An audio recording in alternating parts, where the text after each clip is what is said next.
there, and welcome back to another episode of Eric's Drink Whiskey. Miller here. Happy Scotchtober. We are rolling right along. This was an episode that actually evolved first in my mind out of a pun, but I thought it would be really cool to see side by side with the same label, the same Scotch, what the difference is between a port finished and a sherry finished Scotch. So I am cheesily calling this episode Port and Sherry, What's Everyone Whining About? Just because I think that's kind of cool. So first, and I'm by no means an expert on really anything, whiskey is my wheelhouse, but I'm going to try to dabble on the difference between port and sherry. Port and sherry are both fortified wines. They're both commonly dessert wines. What fortified wines means is at some point something like brandy or cognac, a distilled spirit, is added to the wine somewhere in the aging process. So that's the commonality. Sherry is from Spain. Port is from Portugal. See what they did there. Where they also branch off, the spirit is added to sherry usually at the end of the fermentation process. So it is already a fully fermented wine, and then the liquor, the spirit, is added to it. So it's going to be automatically a drier drinking wine. It may be a sweet wine, but it's going to be dry from the get-go because it will have fully eaten all of that sugar in the, I guess mash. I don't know what the terminology is there with wine. On the other side, port, the spirit is added in the fermentation process. And what that does is it stops fermentation. So whatever sugars are left in the grape slurry or what have you remain in there. So port is always going to be a sweeter wine. Now that's not to say sherry can't be sweetened afterwards, but this is just kind of right out of the gate. These are the differences. And there's many varieties. You've got all kinds of ports. You've got super aged ports. You've got, your fancy Oloroso sherry, your Pedro Jimenez, just kind of all over the place. So, but we are just talking globally port and sherry finishes. Another fun thing that I learned that I didn't know, because I thought they were both red, sherry is made with white grapes. Port is made with grape grapes, red grapes, purple grapes, if you will. So I doing a little bit of research for this episode, I learned that, and now actually looking at these two, port on my left, sherry on my right, you can see that there is a distinct difference in the color from these two, because this is picking up remnants of a red wine or a red fortified wine from the barrel. This is picking up remnants from a white fortified wine from the barrel. So nerd out for a moment there. That's not why you're watching this episode. You want to hear me talk about this actual whiskey now. But these two I'm extremely excited about. The Quinta Ruban, probably pronounced that wrong, 14-year-old port finished, and the La Santa, 12-year-old sherry finished. So that's where we are today. It's already a good Scotch. Now let's see what sherry and port do to it. So I'm going to go right to left for me, left to right on your screen, and just say cheers.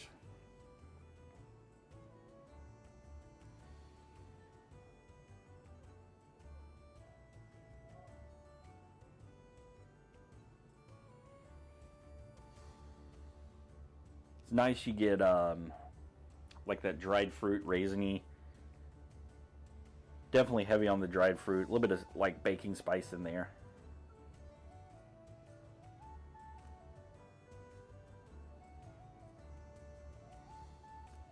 Really nice. Just a really nice nose. Nice and pleasant. I'm actually going to grab my coffee. I'll go ahead and nose the other one too. Resets your olfactory senses.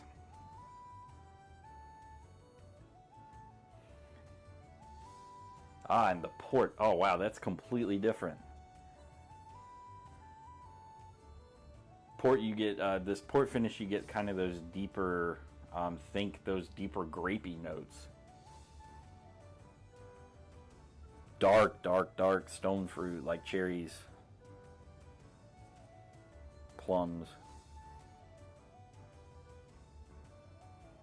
Really interesting. That's really cool to side by side to experience the difference between the two.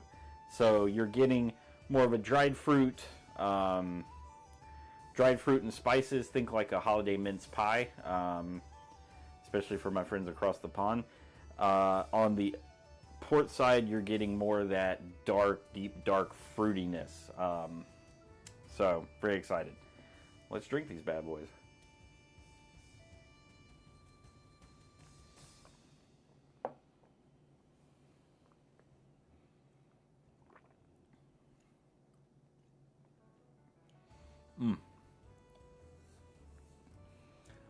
Not barely sweet at all. There's just a hint of sweetness, nice and drying. A little bit of spice. You still get some of that the dried fruit on the palate. The baking spice that you get on the nose is actually more of a gingery black pepper spice. Really nice. Not. We think of, generally when I think of sherry-finished scotches, I think really sweet in your face, and a lot of it has to do with how long it's been finished in the sherry. But this is just a really nice, not overly sweet. A lot of really nice character on that. The port finish now.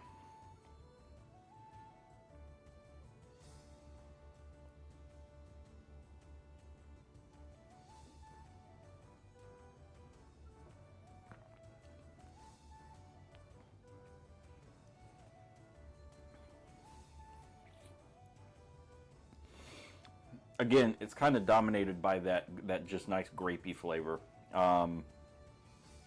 Little bit of spice on there as well, but it's on top of that is this just kind of thick, thick sweetness. So thick, that dark fruit. We're thinking grapes and cherries and plums and that kind of dark, bold, warm sweetness. Just a really nice kind of. This would be a good, like, kind of warm you up by a fire. You come in and cold and wet.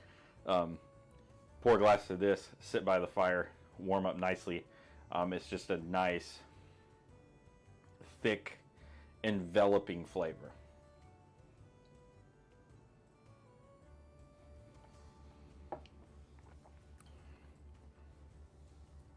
And it is sweeter than the La Santa for sure. I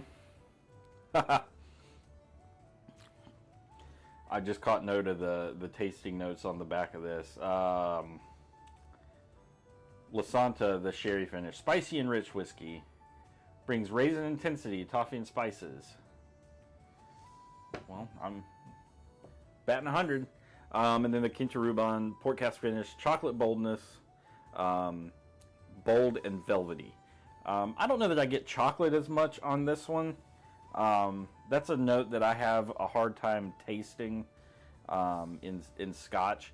The one that I got it from the most actually was a Glenmorangie Sherry-fnished, was real chocolatey, as well as the Lagavulin 11-year-old Offerman that's finished in the Guinness cask. Those you get those definite chocolate notes.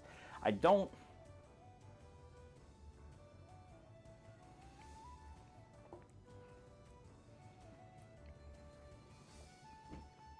Yeah, maybe. If you've had it, let me know what you get. I don't really get chocolate. I mean, now that I've read it and the power suggestion, it's definitely there. Which one do I like more? You didn't ask, but I'll tell you.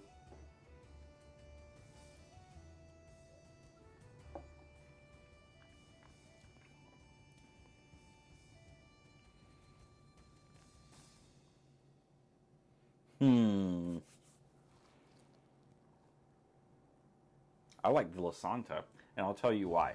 This is a bourbon drinker's Scotch. Um, Scotch has a very delicate flavor, especially your Highland and Space sides. A Highland is just like a nice malty canvas that you can do all kinds of nice finishes with. And I think that's really shown out here with these two great expressions. But if you're used to drinking bourbon, and bourbon's got very punchy flavors because all it's going into new oak all the time, and that adds a lot of spice and flavor. You got rye in there, and it's just it can be a very potent combination. The spiciness that the sherry adds to this, the boldness, the richness, this is going to be more of a bourbon drinker's Scotch. Another one that I would recommend as a sidebar, and it was actually our good friend Rarebird 101 who recommended this to me, is the Aberlour Abnut. It is a cask strength sherry finished, super delightful. But with that said, I like both of these. Both of these are good sitting around, hanging out with family or friends, pouring, doing a couple short pours just back and forth as you're talking, and then the next thing you know, a third of the bottle's gone. That's what happened with this. This was actually a gift from my father-in-law, who has extremely good taste in Scotch. And we just kept going back to it. We're like, oh, I'll just take just a little bit more, and that's definitely doable with both of these. I'm drawn to the sherry finish though, just because I like that kind of spicier flavor profile. But these are both fantastic. Now let's talk price. Both of these will set you back about $50 to $55 depending on the store. I think I saw one store that had this at $51, then another store had it at $55, but it was on sale for $53, which didn't make sense to me. So kind of the same with both of these. They're in that same price range. They are both absolutely delightful. And actually both of these, since we have the holiday season coming, it would make fantastic gifts for someone. So keep that in mind. Thank you for tuning into this Scotchtober episode, where we found out what everyone's whining about, because it makes some really, really good Scotch. Like, share, subscribe, and follow. All the social media information is coming at the end of the video. Also, be sure to check out our podcast, EDWNCF. That's Eric's Drink Whiskey Non-Chill Filtered. That is on Shout Engine and Apple Podcasts. That is where the uncut, unedited audio from all of our joint episodes goes to live for your listening pleasure. For those of you who don't know, it takes about an hour's worth of Eric and I just yammering back and forth to get a good 20-minute episode. So the 40 minutes that you don't get to hear is all on there, and it is gold. I guarantee it. Also, stay tuned for what we've got coming out the rest of Scotchtober. We've got a couple really nice surprises in store. Really exciting things coming up at the end of this month. So stay tuned. But until next time, cheers.